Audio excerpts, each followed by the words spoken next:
Ole, rồi là các con sống sống thế, mà sai chỉ phải các bố hết rồi hôn mình phơi phim từ bát thiên hay là lò thủ sẽ là cái các giải thế mà anh ta sử dụng thuốc mà rồi xuống vứt tê hay là chơi thuốc mà tí cái này cũng khác alo alo tụt tàu này khan đường cái này xem ma thấy cả là mình sẽ xem cái này mà sao chứ cho nên hay cái giải đó là hiện nay rồi là mà tê mình ta làm tê bộ thủ tối tê cái sự gì nào tắm tập cho những sự thuốc như thế từ những cái còn sáng thì xong thì bali cái content gió phan đi của phan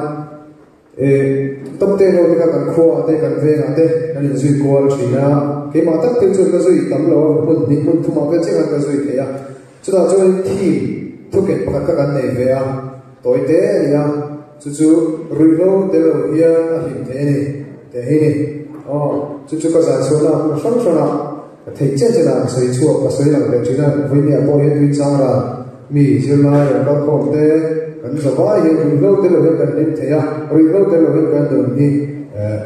mình tung cho một tí các cái xây nó sẽ đủ về anh ấy cho nên cái chủ nó còn cái chỗ mình học viên đây har về chỉ là rằng là ta để khe nên cái này khe cái bộ này sẽ là học bất cả các sự đồng sự đó này ít cho mình chỉ là xin là cái sao ấy